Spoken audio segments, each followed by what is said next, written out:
So, Pokemon had its 30th anniversary a couple days ago, which came out of nowhere for me.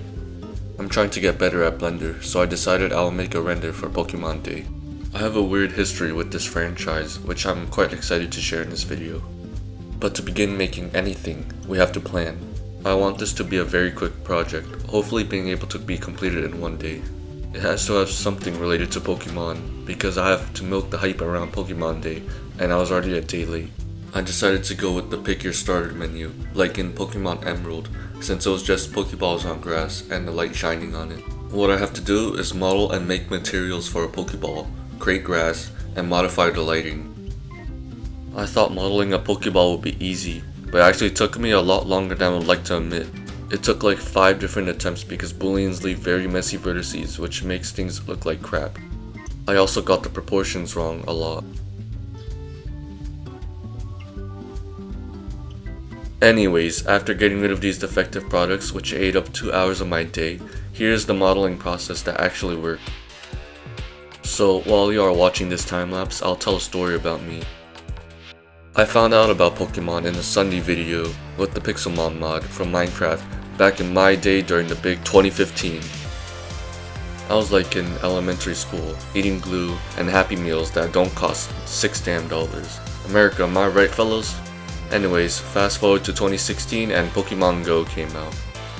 This was massive at the time, and I remember having a lot of fun, then quitting, then coming back 7 years later, then quitting again.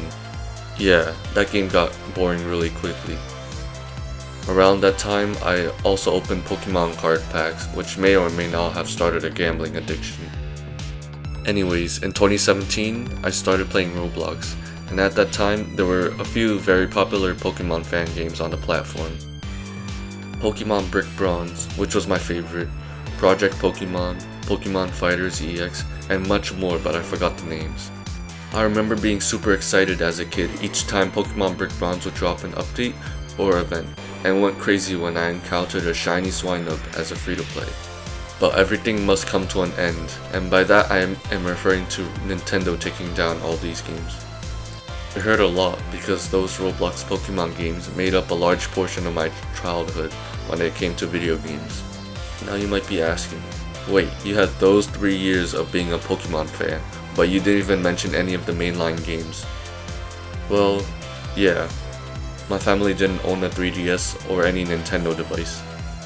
I already had an iPad at the time, which my family thought was enough entertainment and didn't want to pour in money for another entertainment machine. The only Pokemon game from then on that I could play were those rip-offs and copyright infringing games on the App Store. Anyways, here's the finished model.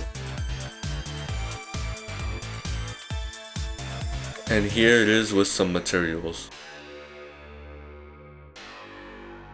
Next up, I needed grass. I made grass in my last render featured in this video, but I didn't record myself making it. So, I used Blender's hair system for the grass. I created this grass object, which is just 2 planes with transparent textures, and replaced the default hairs with this object. I then randomized the rotation and scale.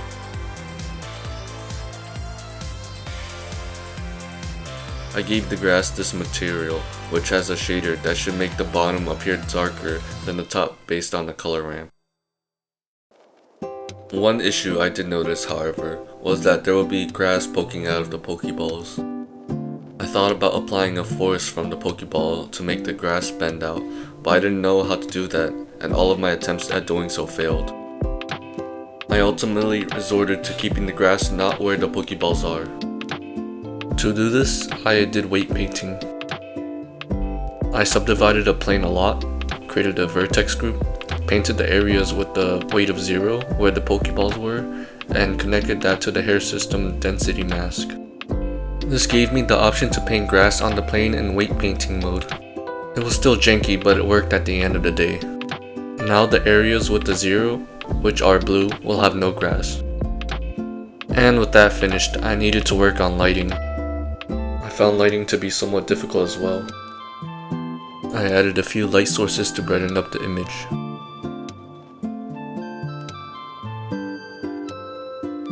I gave the lights a yellowish hue and set the background of the scene to a blue color.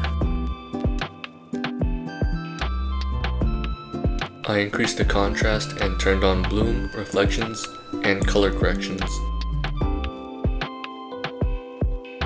I also added some leaf textures behind the camera, which makes these shadows that allows the spotlight in the middle to stand out.